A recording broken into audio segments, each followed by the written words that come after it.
Can I have everyone's attention, please? We will begin the main part of the program in 5 minutes. 5 minutes remaining in the period. 5 minutes.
Ladies and gentlemen, kindly take your seats as we'll begin the main part of the program momentarily. Thank you.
Good evening again. I would ask everyone to kindly take your seats so we can begin the main part of our program.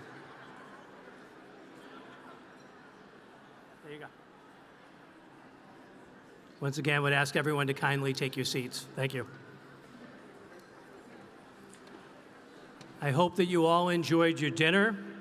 Special thanks to our dining services partners, AVI Food Systems, and Esther Reed and Lynn Patterson for this delicious meal and service.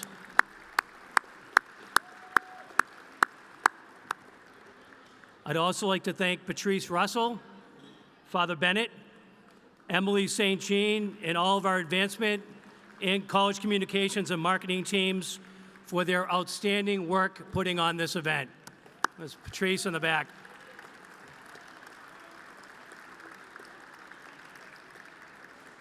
And before we begin the main part of the program, I would be remiss if I didn't wish a very happy birthday to a friend of the college, Ed Canfield, who decided to spend his birthday with 350 of his closest friends, including Ken Burns. So happy birthday to Ed. Should we sing? Happy birthday. Happy birthday.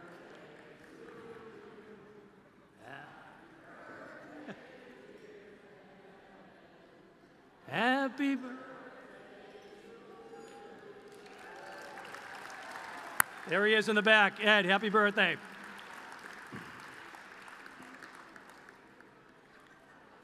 And now I'm happy to introduce our second video. Please enjoy it. This is a story about a father and a son, a mother and a son, a story about a family visited by grief, and an enduring friendship with one of America's most beloved storytellers. This is a story about a graduate of St. Anselm College whose intellectual journey reached new heights on the hilltop and is now enriching the journey of current and future students. Because of the mark he left upon the hearts of his family, because of the dream he had of ensuring that the wisdom of the great books would endure for generations to come, because of the generosity and determination of his parents to make their son's dream come true. Because hope heals. Because the humanities matter.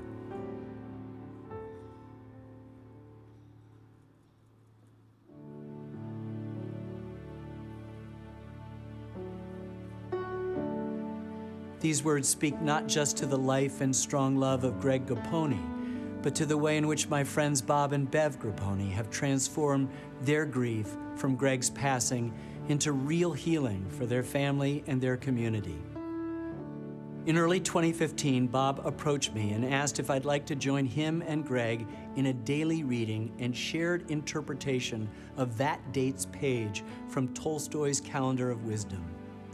I said yes, and it became our daily catechism, a loving father and son and an interested friend trying to make sense of this moment, channeling the transcendent vision of this great Russian teacher.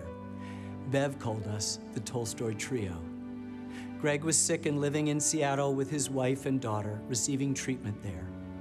Though his exchanges with us took into account his enormous suffering, he never wallowed in any self-pity. He challenged our assumptions, ratified the timeless advice in Tolstoy's writing, and strove daily to see beyond his earthly affliction. All too quickly, he was gone, but Bob and I decided we would go on, a bereft father and friend sustaining the memory of Greg and our own flawed souls with our early morning ritual, never missing a day. It is now 6 years on, and we've added dozens and dozens of other generous, thoughtful folk to our daily prayer. But I still think of it as the Tolstoy Trio, Father, Son, and me, struggling to come to terms with the mysteries and mechanics of our all too short passage here. I would like people to know who Greg was, a little bit about who Greg was, and how it was in the course of his life when he stopped at St. Anselm College and studied there for 4 years. He became a bigger person. Greg, as honest and ethical as he was, had that high skepticism about continuation, to bring to young people the idea of truly seeking for themselves. It fits his vision, it really does. We hope the students at St. Anselm can learn some of what Greg learned, just sort of flower while you're there. What an opportunity. The humanities in all their varied forms offer us profound and inspired expressions of our shared humanity. As a friend to Greg and as a friend to the Grappone family, I am honored to help lead the way in creating a permanent and living memorial to Greg's memory in the Gregory J. Grappone Humanities Institute, knowing that it will inspire generations of people to share in Greg's humanity and seek the wisdom and understanding he discovered and brought to others.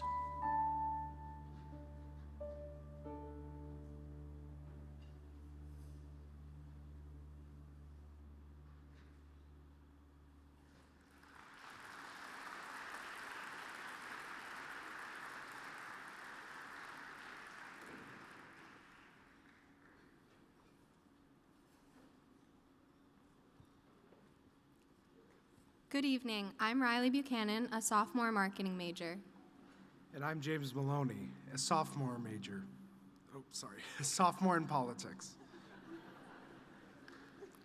When I arrived at St. Anselm College as a freshman in 2020, my schedule directed me to find my humanities class on a crop circle on Alumni Quad. Seriously. There, I met my professor who handed my classmates and me each a camp chair and had told us to settle in.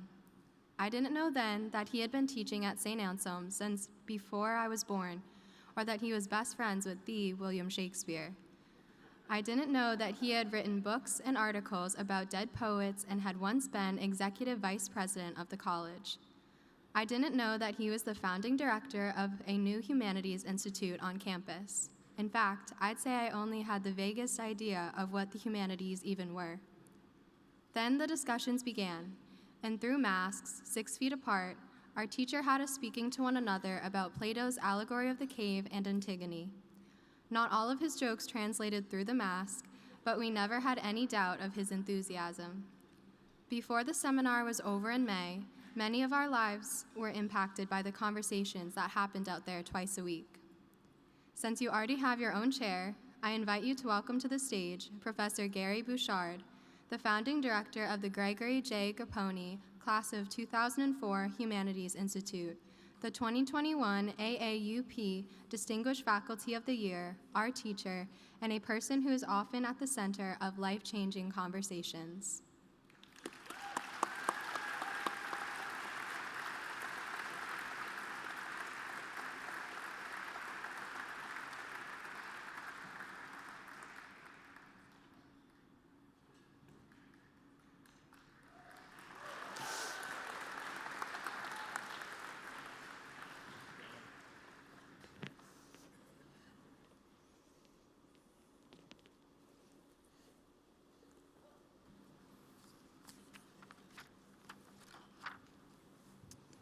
Hello again. After 43 years helping to grow Grappone Automotive in Concord, New Hampshire, into one of the most trustworthy dealerships in all of New England, Robert Grappone likely did not imagine that the most profound and impactful work of his life still lay in front of him.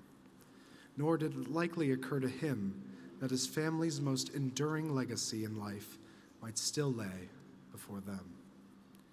Beyond their careers in nursing and the automotive business, Mr. and Mrs. Grappone have spent their lives finding creative and productive ways to give back to their community. And with the passing of their son Greg in 2015, they embarked on a project to fulfill Greg's vision for helping the humanities to thrive in people's lives. Their generous founding of the Gregory J. Grappone class of 2004 Humanities Institute here at St. Anselm inspires people like Riley and me to follow in Greg's footsteps.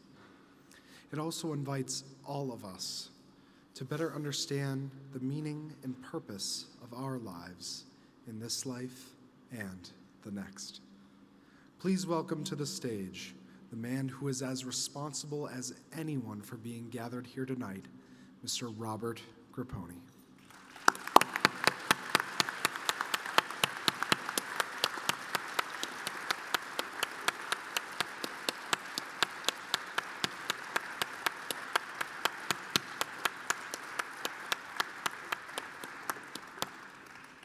It's too bad we have chairs and you're sitting down, because I could have got a standing ovation.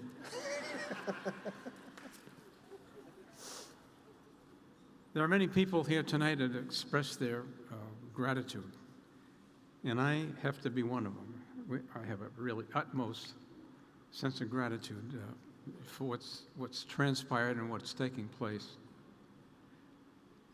It's not just a wonderful party tonight, but this party has such a profound purpose. It's true that this fundraiser did not require walking, running, swimming, or cycling a great distance in order to cure any number of diseases that afflict humanity. It's also true that this fundraiser will not supply immediate aid and comfort to the millions of people in the world suffering violence and injustice of all kinds. But this event is very much about humanity and the humanities and the things that keep us human.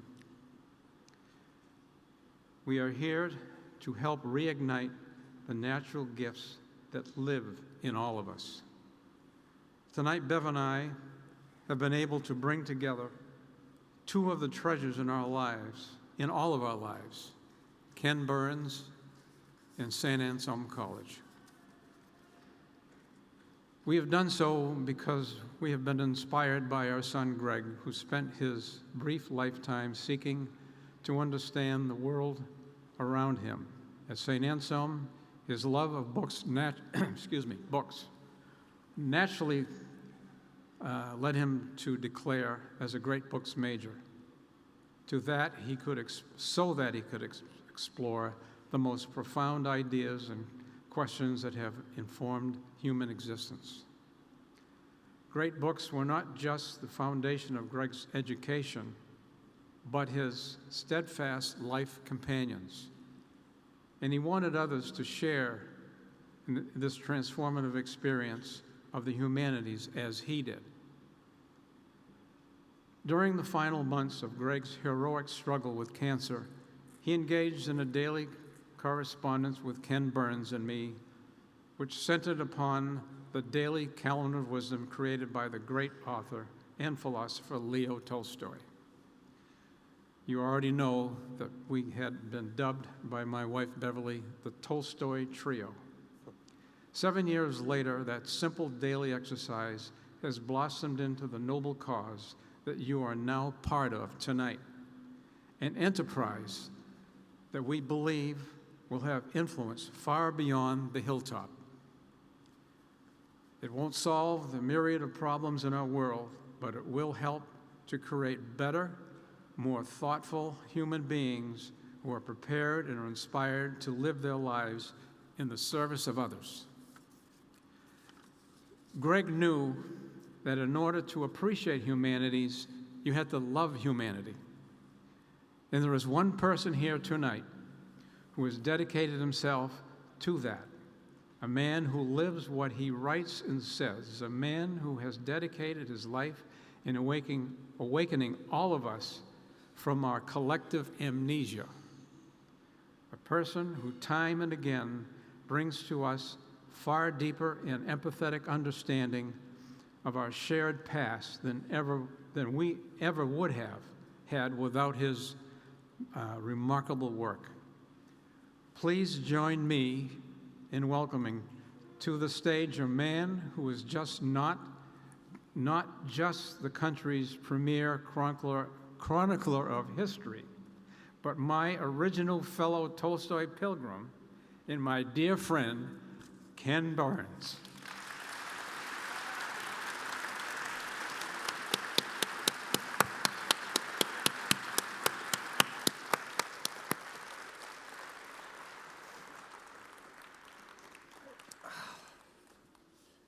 You ready?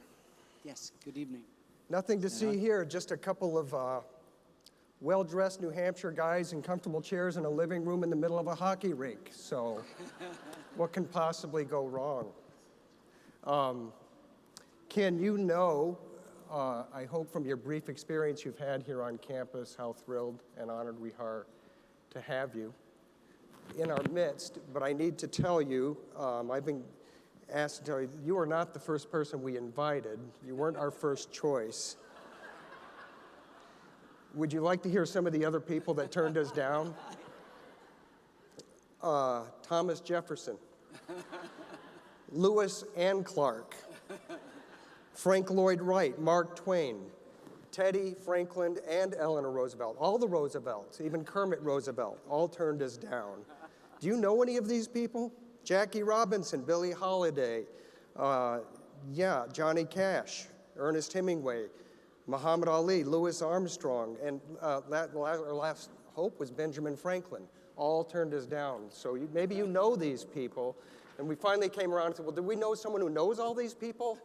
And then we asked you. So we're very, very glad that you joined us. We'll be drawing, I'm sure, from the insights of those people that Ken has taught us so much about tonight. The first thing Ken did when he came to the campus tonight was to sit down with James, who you met a moment ago, and do a podcast, and it was a fantastic interview. Humanity Examined is our podcast. James is our podcaster. This is going to be a different conversation, so you're going to want to go to James' podcast and hear what was a wonderful conversation this afternoon. Ken and I are going to go different places tonight because my understanding of film is minuscule and my understanding of history is also limited. But we are going to talk about things that we have corresponded about every morning in the Tolstoy Trio. That's where the conversation, I think, is going to take us. But I want to start our conversation, Ken, by saying that as the director of a Humanities Institute, at least once a month, I get an eloquent article that somebody has sent to me about how powerful and necessary the humanities are. And at least once a month, I get an eloquent article saying that the humanities are doomed and that it's over. So I want to ask you right up front, are the humanities in this country in crisis? And if so, what does that mean, and what do we do?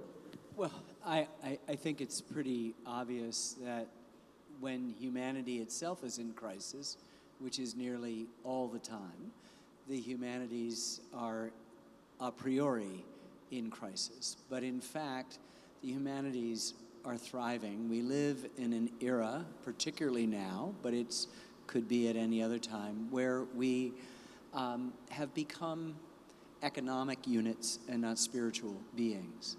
And something has to rescue us from that. And the only thing we have to do that is the humanities. It is unfortunate that in part of the things that afflict us this time around, that the humanities have become in some ways a scapegoat. They have represented a kind of, or the opposition to them have represented a kind of anti-intellectualism, and they've also been supposedly at odds with faith, and nothing could be further from the truth. And I think what our Tolstoy readings do each morning is remind us of the centrality of that and how much we could bring that to our lives. We live in an all-consuming and thereby forgettable present that is blissfully unaware of the historical tides that have brought us to this moment and will take us someplace else. And we think that if we just wear the right brand of this or drive the right that somehow everything will be all right. And it will not be all right. And we know this. And we continue this sort of self-hypnosis. None of us get out of here alive. None of us. There will not be an exception in our case, and we will live forever in this body. And so it falls back to us, each and every one of us, the central question of who am I, what am I doing here, and what is my relationship and obligation to other people? And this is what the humanities tackles in comparative religion, in history, in ethics, in every dimension of the humanities. We are wrestling with the central questions of right now, whether our consumer society wants to or not. That's just simply what it is. So we are, as Bob suggested, there are too many hundreds of millions of people suffering injustice and war, as he said, and we don't have the immediate remedy, but we have the ability to work on ourselves and work together with others on ourselves, plural, and to try to make a difference. And that's it. We do not find the words of authentic or honor or virtue or purpose filling our lives to the extent that they should. And these are not bad words. They're words that just don't sell. They don't market. There's nothing that can be bought that comes along with them. And I think in the end, I feel that the humanities are the tortoise. In a society that is running as fast as it can, it just exhausts itself out. And then all of a sudden you look around and there is the answer or the way to ask the question right in front of us.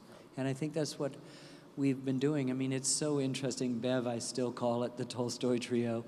And it was a trio, and then it became a duo, and now it's many, many dozens of people, including you, Gary. And it's something that anybody can do.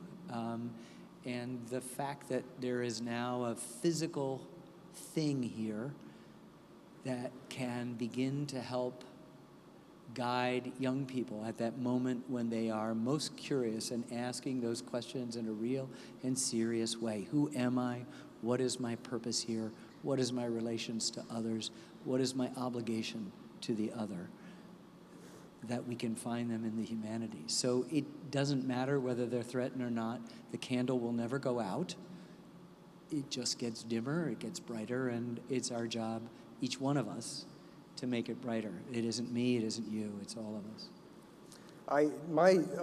My second question was, what can the people in this room do? What can I do with the Grappone Humanities Institute that will be distinct? But I think you've answered it, and if people didn't hear that, they just weren't listening. That is the job that I have, that I'm embracing late in my career, and I hope everybody who came here tonight, philanthropists, teachers, students, friends, staff, and that we get it. That is absolutely worth embracing. You also answered why I still see you every morning clicking onto the Tolstoy trio, and even when Tolstoy says something odd, you have something penetrating to say. I think you've answered that as well. Why that daily discipline just, Greg has passed, you have stayed with it. I consider it one of the most fortuitous events in my life. Bob had already a year or two before recommended another book I don't remember. I remember getting it. And then in early 2015, he asked me if I had heard of the Calendar of Wisdom. I had not. And he sent it to me. And he said that he and Greg were having this daily exercise. And I said, very selfishly, I travel too much. There's no way I'm going to lug this big book around. So all of a sudden, out of that dynamic, Bob photographs the page every single morning or the night before or in the wee small hour. It comes in sometimes at 2 a.m. or at 10 the night before or at 4:30. But there is the photograph page, and it's the first thing I do every single day. It is the first thing I do. And when Greg left this world, there was no question in my mind about continuing it. The interesting thing happened at the end of 2015, which is we were getting close. And Bob just said, essentially, want to do another lap. And I just wholeheartedly said, yes, of course. And we did that year after year after year, and then we found, he found another companion to the Calendar of Wisdom, a similar day-by-day bit. The first one that we were using, and I look forward to coming back to at some point, had 4 or 5 or 6 paragraphs. If the paragraph was unsigned, it was Tolstoy. If it was signed, it was that person. And it was from across religious philosophies. It was across philosophy. It was across literature sometimes. And then one of those paragraphs, sometimes unsigned, meaning by Tolstoy, or sometimes signed, meaning by someone else, was italicized. And that was sort of the central thing of the day. And I really, as I said in that film with the COVID hair, I still have COVID hair. There's nothing I can do about it. That it's the daily catechism. It's a prayer. It's just the way to reorient and remind yourself that there are bigger things than yourself, and that whatever happens, whatever kind of small-minded goals of the day, that there could be some other thing that you could wake to, or more importantly, that you could bring to your own life a sense of ritual and purpose in the ordinary things. Some people are really good at faith on Sunday morning, not so good the rest of the time. And the whole idea is to carry it out into the daily practice, or Saturday, or whenever your religion has its day. And so that drinking a cup of coffee or tea, or walking, or speaking to another, or tending a garden, or whatever it might be endowed with the same sort of mindfulness that we permit ourselves to be rearranged or contorted into for whatever religious discipline we might or might not have. And for those of us who don't subscribe to anything or are absent that, it is all the more important to find some place where we can find purchase, because we struggle for purchase in almost everything we do. And so I cannot begin, I mean, you thank me for being here. I thank you. I thank Bob and Bev and Greg mostly, but I thank you all here. This has enriched my life. Being here is, there's not a question. This is not some thing that is bestowed on you. You have bestowed on me the opportunity to share and pass on this extraordinary and utterly humbling and at times humiliating gift, as I'm sure you feel at times every morning. Just because you can bring the best of yourself to it and watch an hour later all of that gone and disappeared and caught up in the petty aspects of our lives. And it's, there's a lot of work to do on me. I mean, my last film was on Benjamin Franklin, and he's the most accessible of the founding fathers because he's not static, he's not a marble. He was constantly deeply flawed, as we all are, trying to get better at it and trying to understand who he was. So he combined a kind of Socratic, inward-looking, who am I, with the larger questions of what are my responsibilities to the rest of society. And he's, you know, as we all are, that work in progress trying to get better. And he actually worked on it as a daily thing. Most of us pretend like we work on it, even with the Tolstoy trio. And it's really super important that we begin to take it in a real fundamental way, or we're lost. I mean, we literally can get lost. Beautiful. I want to just let everyone know tonight that Greg's last entry in the Tolstoy trio was on April 30th, 2015, the year he died. He died the next day.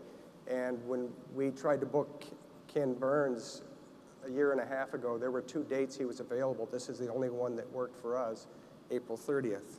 So, and only a couple weeks did Bob share with me that date happened to be Greg's last Can I say entry. that the dynamics of that is that Bob and I, wherever he was or wherever I was, were mostly on Eastern time, and that Greg was in Seattle 3 hours. So when it was the trio, it would be I would respond, Bob would respond, then later on in the day, Gregory would respond, Bob would respond, and sometimes even the father-son dynamic was engaged, and so I would have to be the Holy Ghost for a second, and just kidding, and try to be at least a kind of reconciling force. There were no disagreements. There was just that interesting thing, and it forced me into that. And what was so amazing is that in the last days, and we knew what was going on in his body, just how incredibly brave and courageous and still purpose-filled he was. It's such an inspiration to me. It ought to be to everyone here that in the midst of all that was going on, there was not a scintilla of self-pity, an active curiosity that had clearly, as Bev said, was ignited here in such a profound way. And, you know, we're still guided by that selflessness in a way, as some earthly form was coming to an end, as it will for all of us. And he was still giving us the gift of who he was. It was just remarkable, and I think it's in some ways even more remarkable now that his memory is so fresh and his presence is so felt here. It's difficult, but there's no one in this room that has not suffered in some ways or experienced loss, and we're united in that and have the possibility to be humane and compassionate with each other when often most of the momentum of our lives suggests that we can get to that later. And so I feel so grateful that my life has been enriched in this way by this discipline of each morning. Indeed, all of us. Let's interrogate Ken Burns a little bit more. I'm going to put up a cartoon on the screen, I hope. There it is. This is one that you've shared with the group, and you say you share it with audiences often. Ken shared this as part of the Tolstoy trio of the three Men in Hell, and the caption reads something to the effect, well, you can all read it. All my 200 film scores, I guess, added up to nothing. Here I am burning in hell. So you say that you've looked at this cartoon almost every day for 40 years, that you keep it close. And I revised the caption to fit my own life and put it on my own door in my office to help grind me. So the question I have, I'm going to give you a hypothetical. You moved to Walpole, New Hampshire as a young man, and Florentine Films, and the Brooklyn Bridge, you try to sell the Brooklyn Bridge, and one thing leads to another, your genius, the opportunity, and you end up on the Oscars list. What if you did a really, really good documentary on the Brooklyn Bridge, and it just was kind of regional interest, but it didn't land you on the Oscars list? And as a documentary filmmaker, like many documentary filmmakers, you end up making the modest salary of like a high school teacher. Are you today still making documentary films? My son wanted me to ask you this, so I'm asking.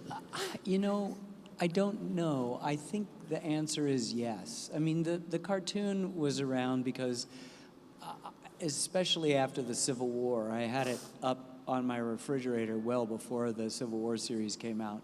But after the Civil War series came out, I would go places and I would have these fulsome introductions, every credit, every award, honorary degrees, all that sort of stuff. And I would go out and I say, thank you for that generous introduction, but I feel compelled to inoculate myself because I have on my refrigerator an old and now fading New Yorker cartoon that shows three men standing in hell. And one guy says to the other, apparently my over 200 screen credits didn't mean a damn thing. It was an inoculation for humility, to remind that is absolutely true. They don't mean a damn thing. That the little village that I live in New Hampshire is more interested in the content of my character than in the length of my resume. And so I moved to New Hampshire out of necessity. I was faced with poverty in New York. I'd shot most of that first film on the Brooklyn Bridge, and had been offered a very lucrative job in public broadcasting, and I watched myself put the film up on the refrigerator or the top shelf to take the job, and then woke up 30 years later and it was still there, unedited. And so I immediately turned down the job and moved to New Hampshire, where I could live for nothing and heat my house with wood, and I fully expected to take a vow that I was taking a vow of anonymity and poverty. And I had accepted that, to be able to do what I wanted to do. So I think that I would still be doing it. What's nice is that the anonymity and the poverty ended, but that cartoon is still there, because that's the more important thing to remember, you know. You've said, I'm paraphrasing in the morning reflections, that the people who can unburden themselves of those titles and those accolades and achievements and just be an authentic self are the ones who can see the light around them and reach truth. Of all the characters that you have, whose stories you've told in film, which one comes closest to achieving that? Louis Armstrong. Louis Armstrong. No, without a doubt.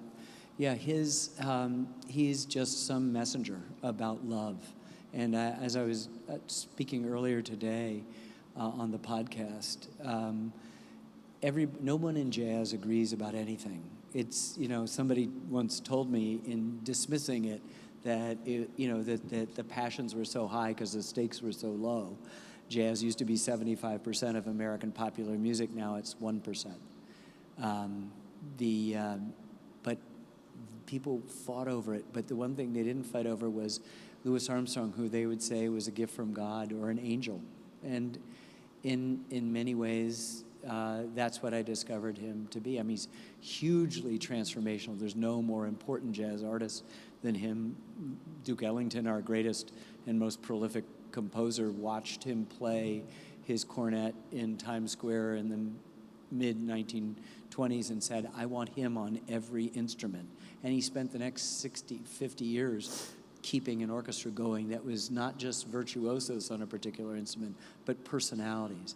Nobody was more amazing. He comes down to us, I know, as It's a Wonderful World and Hello Dolly in a white handkerchief and kind of strutting, but you don't understand his contribution to music. I didn't say jazz. He invented, for lack of a phrase, modern time, what we later called swing. In the early days of swing, it was called orchestrated Armstrong, playing before or after a note. And then he totally reinvented, he turned jazz from an ensemble music into a soloist art, and then he invented singing. I mean, it just, if you asked Frank Sinatra and Billie Holiday and Tony Bennett, who is alive, who is the most important singer ever, they would say Pops, not Satchmo. That was the pop, but Pops is what people called him, and it's Louis Armstrong, not Louis, which is what we do to people that are characters. He's not a character. He's about as serious as a heart attack. I mean, it just, you know, Ossie Davis told me that he saw him once. He's always doing this kind of stuff. Oh yeah, hi, pop, like this. And he said, black people call that oofta, meaning you do that just to please white folks. And he saw him in a moment of utter seriousness. And he said, I suddenly realized who he was, and that trumpet could kill. And look, I tell you that if I live a good and virtuous life, I might have a chance to hear him blowing Gabriel out of the clouds. Let's hope so. Let's hope we all get that. You've also said Ecclesiastes is right, there's nothing new under the sun. But what you just described, obviously, Louis Armstrong was doing something new. You have done things as a documentarian filmmaker, whether you would immodestly own it or not, that are new. So tell me more about what you mean by that. Yeah. That there's nothing new. So people like to say that history repeats itself. It never has, not once. Never has repeated itself. There are many who use the phrase, we're condemned to repeat what we don't remember. It's often associated with the Holocaust, and it's often credited to George Santayana, but also other people. And it's a really noble thought, but it has nothing to do with what's going on. Ecclesiastes, which is the Old Testament, got it right. It said, what has been will be again. What has been done will be done again. There's nothing new under the sun. That tells us that human nature doesn't change, right? That human nature superimposes itself on the seemingly random chaos of events. I say seemingly random because this machine is so imperfect that it may not be able to perceive structures and laws that are higher than the ordinary things that I obey, right? So that superimposes itself over the random chaos of events, and we began to see themes and patterns and things like that. Mark Twain is supposed to have said, history doesn't repeat itself, but it rhymes, which is fantastic. He got it completely. That's exactly right. And so what we do is we live out rhymes. There are people like Louis Armstrong at various times in history, and it's in music, and I could name a few. There are people like in other places that have been that way, that have been transformative. But for the most part, we can see these rhymes every day. There's not a film that I have made and worked on, Gary, where I have not, when I have diligently just attended to that film and mastering the story, superimposing the story over those events, that I haven't lifted my head up and realized, oh my God, it is speaking to the present. Whether it was that Brooklyn Bridge film, whether it was the Statue of Liberty, whether it was the Civil War, or any film I made, I could go on the road to promote it with a stump speech, like a politician has appeared on this stage and, given their stump speech about, what have I told you? I had just been working on a film about this, and this, and they're all things happening right now, and yet it's 100 years or 200 years before. And that's where the priceless gift of history comes in. It does not, it arms you in a way to understand or to at least put in perspective the events that are going on right now. So there is newness in every new moment. This moment is completely new. Us being together here, together, us. And yet, people have been together, and people have done that. People have spoken with intention or purpose before. That's all. So the work I do is to choose the story and then work to do it and then find out. I've just finished a film called The U.S. and the Holocaust that is so terrifyingly present that it confirms everything I've just said to you in the last 2 minutes.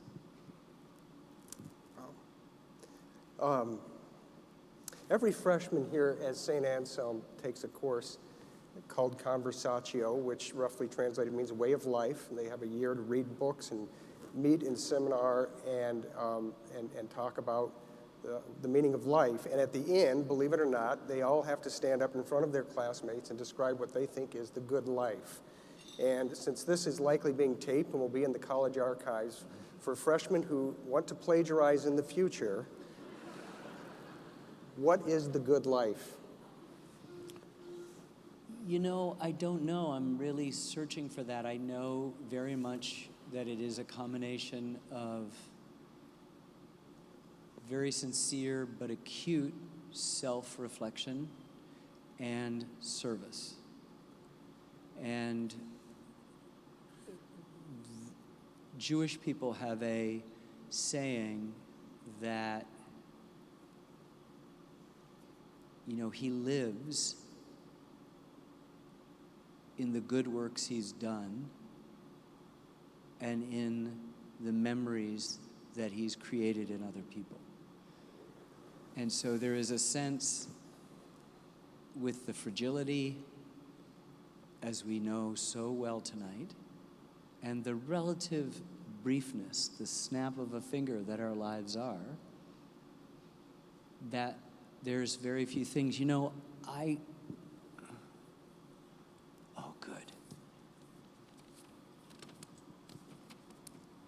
I'm in the business of telling stories, and so I think it's less important, my beliefs, as much as it is other people's beliefs. Can I read you something very briefly? Please. Yeah. This is good for the students if this is being taped. This is Benjamin Franklin. Here is my creed.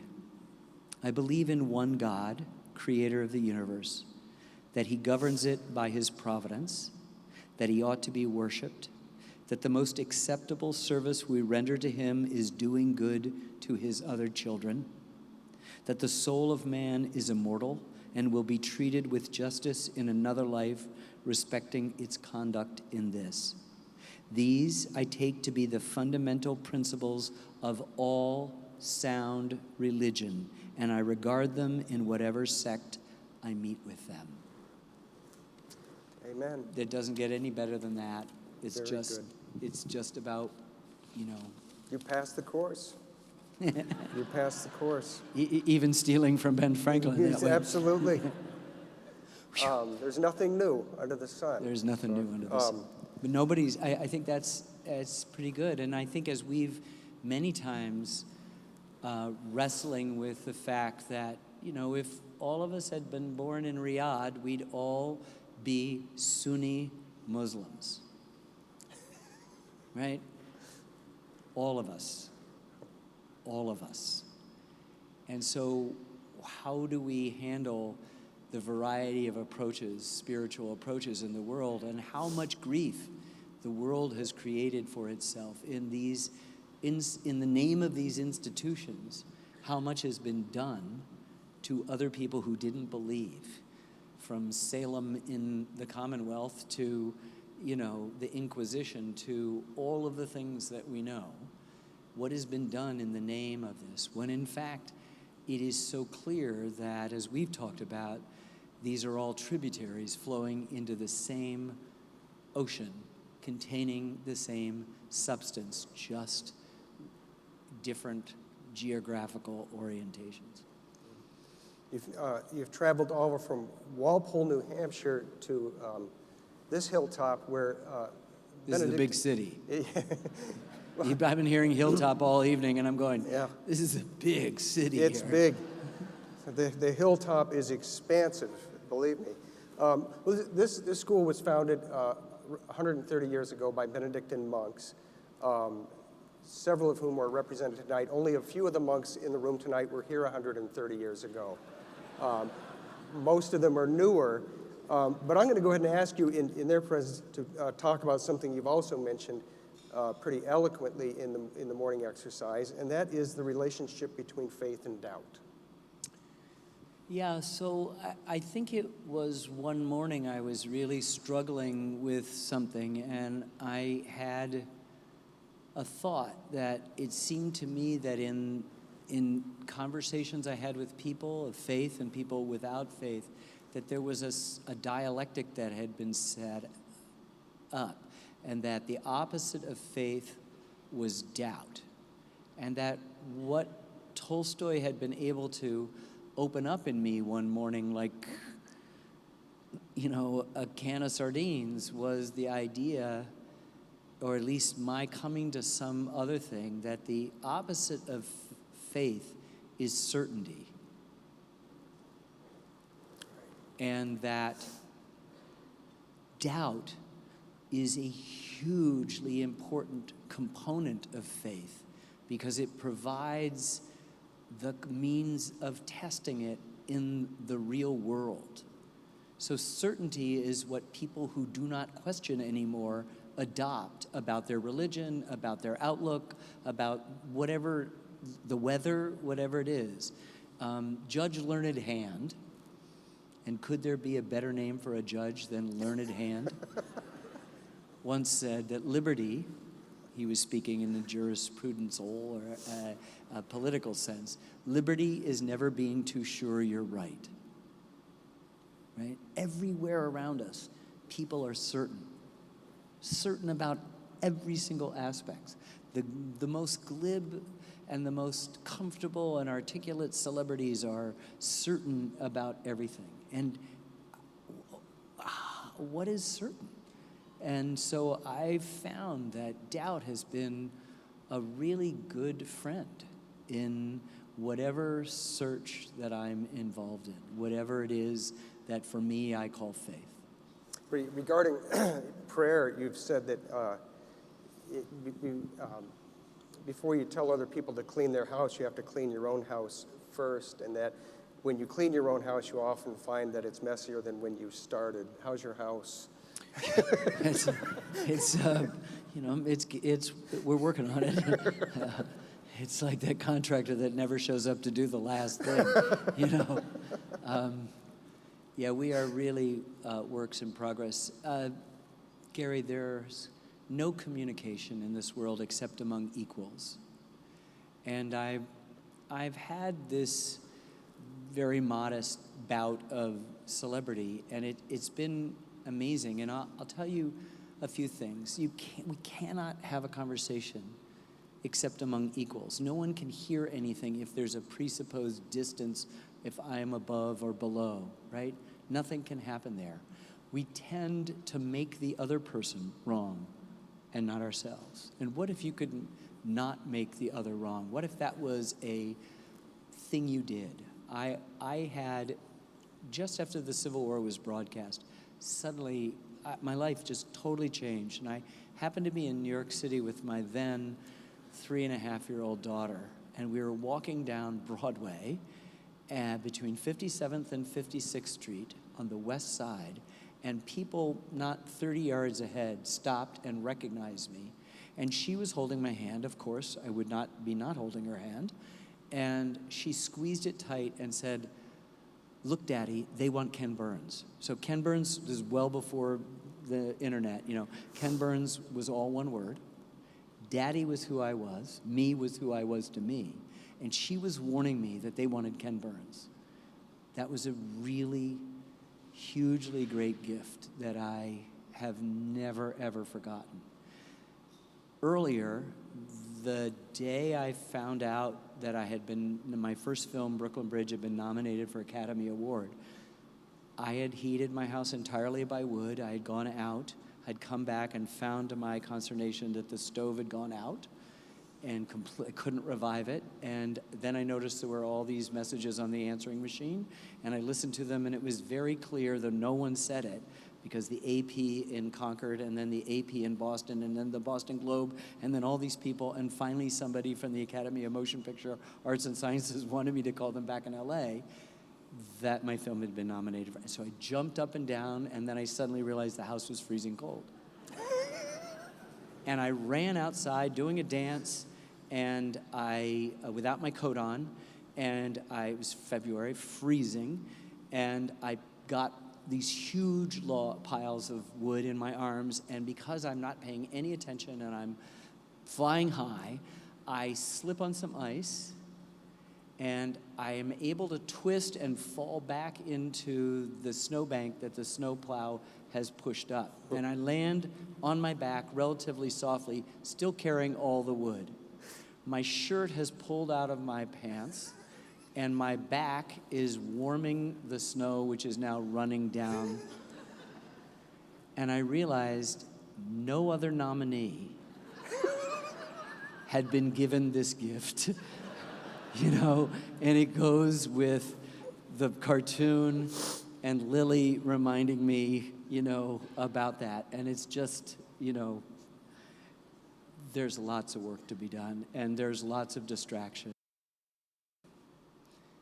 There's no communication except among equals, and that is something you have to work on so well, and not making the other wrong. So I have been making films about the US for 45, 50 years, but I've also been making films about us.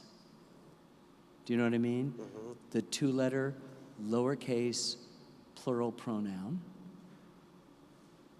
And that means all of the intimacy of us, and we, and our, and all of the majesty, and the complexity, and the contradiction, and the controversy of the US. And in that space is where I've been able to operate. And it has been hugely helpful, like this thing at the end of my dock that keeps the ice from forming, you know, during the wintertime.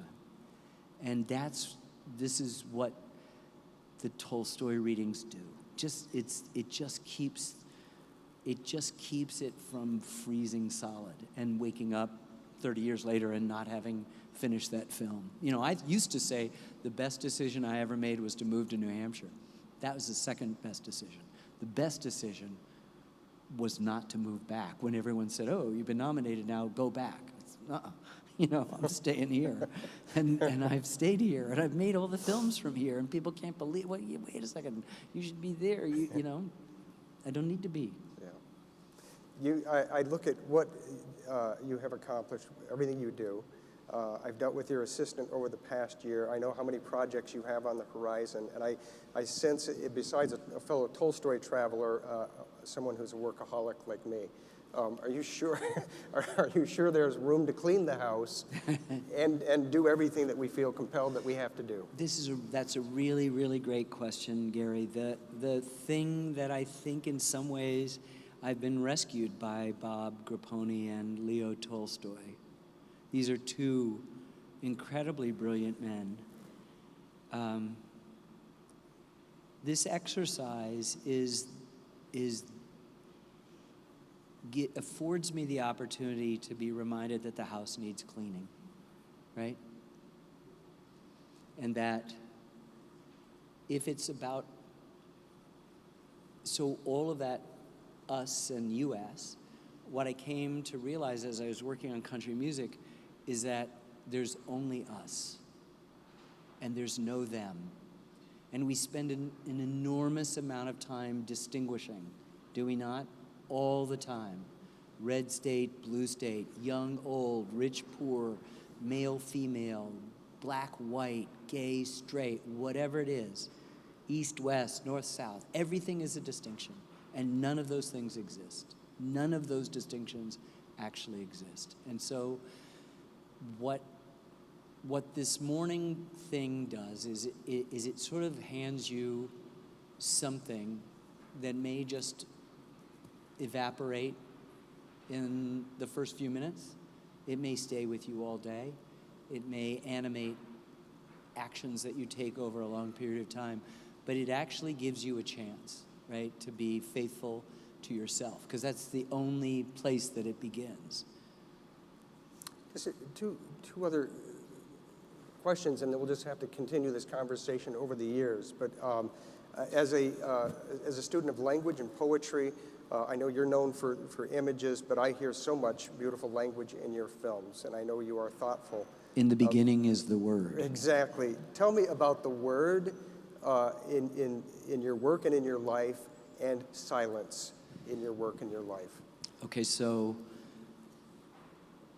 another dialectic is the word. Many of my colleagues, I don't mean people I work with, but other filmmakers, feel that the word is the enemy of the image, and I don't believe that. I think they can be fully integrated. And our films are, almost all of our films are written. They have a narrator, a third-person narrator. I count on the fingers of one hand the films that don't, and they were consciously done that way for a variety of reasons, but they're filled with talk and chatter. So all of film, if it dies and goes to heaven, wants to be music. All art aspires to be music, because if you think about it, music's the art, as Wynton Marsalis says, my brother and my friend and a mentor.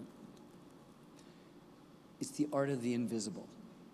All the other things have a kind of physical presence. Music does not.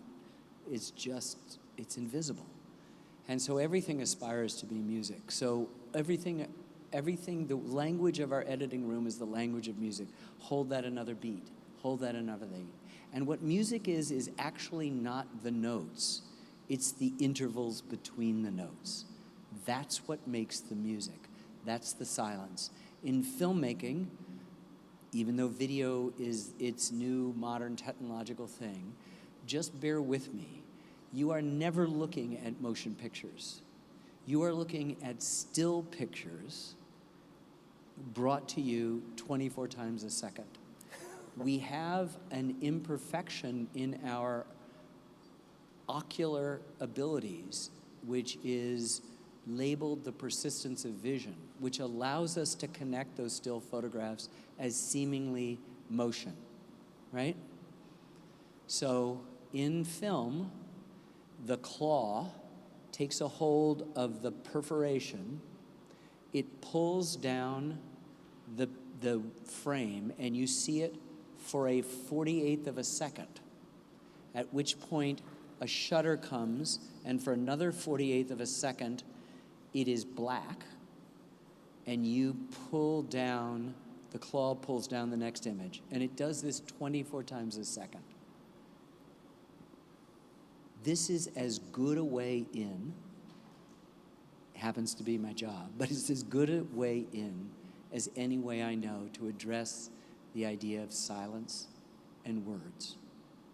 What comes between? The best of the people who read for us, the third-person narration and the first-person voices, do what I call inhabiting the words, meaning each word is read in its entirety, and there is space between it, no matter how fast they're reading, and there's time for the other word, and you hear it. Meaninglessness does not have that silence in between. So I would suggest that maybe we all aspire in some way to music, and that's the art of the invisible. And in that are profound periods of silence. It's you know, we said this just today, you know, as above, so below, right? The architecture of the atom bears a striking resemblance to the architecture of the solar system. There's lots of space, and there's lots of silence in that. And that's has to be cultivated with the same acquisitiveness that we collect words and their equivalents, money, you know, notoriety, objects, friends, love, you know, all of these things. Let's end with love. You credit a psychologist and a family member for pointing out to you that all of your films have been an effort to bring back to life people long since dead. And when asked if you would ever make a film about your mother who died when you were young, you said, all of my films are about my mother. And I know that your favorite mathematical equation happens to be love multiplies. It's my political yard sign out in front of my house year round. So, it's kind of like vote for love multiplies. It is, by the way, the only accurate equation in the universe. It holds up in every cosmological level. It does. You cannot refute that. I'm not going to try to add or subtract to that. So my mother died when I was 11 years old after a very long battle with cancer. I found many, many years later that I could never be present at the day she died, 2 days ago, April 28th. It was always approaching and always receding. And my late father-in-law said to me, I bet you blew out your birthday candles as you were a kid, wishing her to come back. And I said, yeah, how did you know? He said, well, look what you do for a living. I said, what? He said, you wake the dead. You make Abraham Lincoln and Jackie Robinson come alive. Who do you think you're really trying to wake up? And I just, not 2 minutes before this part of the program began, I was sitting with my dear friend, Bob Grappone, and I told him that about this same time that my father-in-law said this, I was visited by 2 sociologists, 2 women who were writing a book about the early death of parents and what that did. And they interviewed me for 3 hours. And my girls, my grown-up girls who were then, you know, little ones, were running around in the backyard. The woman says, next to the last question, if your mother could come back, what would you show her? And I just gasped, and I pointed to Sarah and Lily, and I said, them, and I started to cry. Them now, you know, I meant that. And by the way, her name was Lila, L-Y-L-A. Slightly more on that soon. I composed myself, and they said, okay, last question. What's your mother's greatest gift? And before the question was out, I said, dying. And I started to cry again. I said, I didn't want her to die. You know, 2 days ago was 57 years. You know, Bev, 57 years without a mother is way, way too long. I texted to my brother, you know, Thursday morning, right? But that loss has informed every aspect of my life. And everyone in my life understood that much better than I did, obviously. As my ancestor, the poet Robert Burns said, oh, would some power the gift to give us to see ourselves as others see us, right? That on January 18th, 2011, my oldest daughter had her first child, a girl, and named her Lila. Now, my brother and I am 68 and he is 67. We still call her Mommy. We've never called her Lila, ever. But the word Lila was draped in black crepe until that day. And now, in the same spirit of this Humanities Center, flowers bloom, children laugh, birds sing, There's no black crepe. I remember every April 28th. I remember it every single time without tragedy or melodrama, but with reflection and purpose. Lila lives. Lila lives. I'd love to continue this longer, but people do have lives to return to. I have a few more tasks to do before we close tonight, the first of which is to invite you to join me in thanking Ken for his forthrightness, his honesty, and his wisdom brought here tonight. So thank you.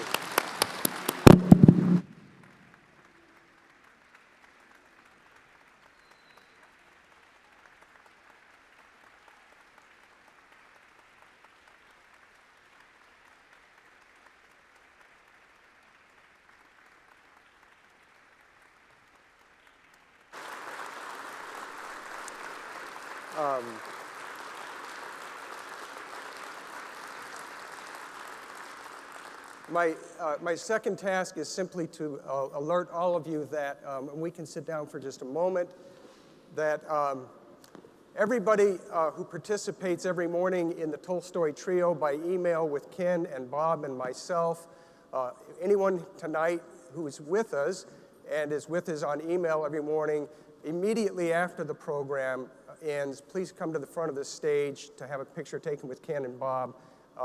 The Tolstoy reunion, our first Tolstoy reunion. We'll get a little picture before Ken drives back to Walpole.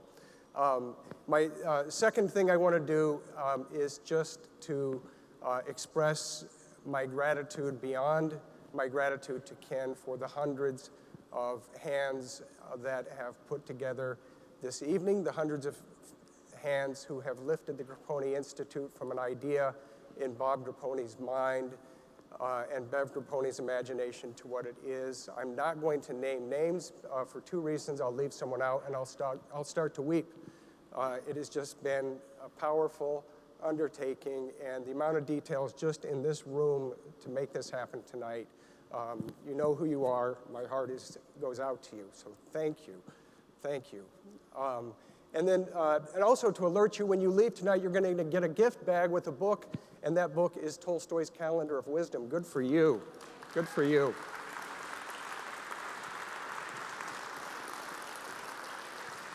And my last task before this evening comes to a close is to introduce somebody very special to have the last word.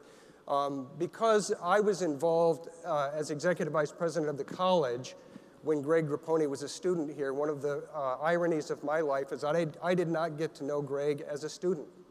And one of the great gifts that I've had over the last 4 years is coming to know Greg Grappone through his teachers, through his classmates, and most of all through his family. And I would, my experience with the Grappone family, I would say that Bob really, in many ways, is the soul, and Bev is the heart. And so we're going to hear, we've heard from the soul, we're going to hear from the heart, and I hope we will get to meet the entire family and thank them for the gift that they brought to us tonight. So thank all of you. Without further ado, the heart of the Grappone family, Beverly Grappone.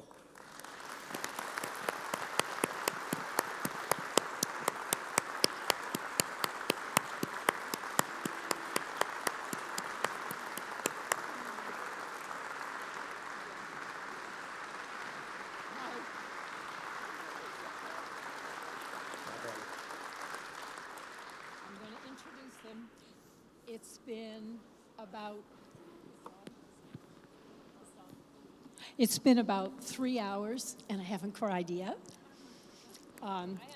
Yeah. Today, on this date, 7 years ago, I was out in Seattle, and it was evident that Greg was coming to the end of his little journey, and I had to call all my family to come to be there with him. And did your mothers all leave a Kleenex? It's usually down there. Yeah, no, can't do that. I had to call my family to come and be there, and you know how hard it is to get flights and all. Every single one of them made it within like 8 hours, And we all got to say goodbye to Greg. We all held him and made him promises, and just his little 2.5-year-old daughter was lying on his chest. And that was the lowest point in our lives. And I have to say, tonight is the highest point. I just am so thrilled that this is happening. And I know tonight you heard Bob, Bev, Greg ad infinitum. This is the rest of the family. Gretchen, the oldest sister, is in New York, couldn't be here tonight, but her twin sister Gina is here from Seattle. And then our middle daughter, Amanda, is here all the way from San Bernardino. And Allison, who is Greg's twin sister, is here from last night, Colorado, and tonight, Concord. So thank you very much. Thank you.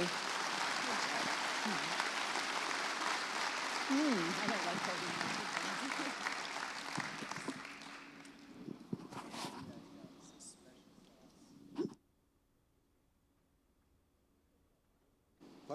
Good. So Tolstoy Trio members, if you want to come up and get your picture taken with Ken and Bob. And Jim, I'm not mistaken in saying that the bars are open after this, right? So I don't want to misspeak. Is that true? Are they closed?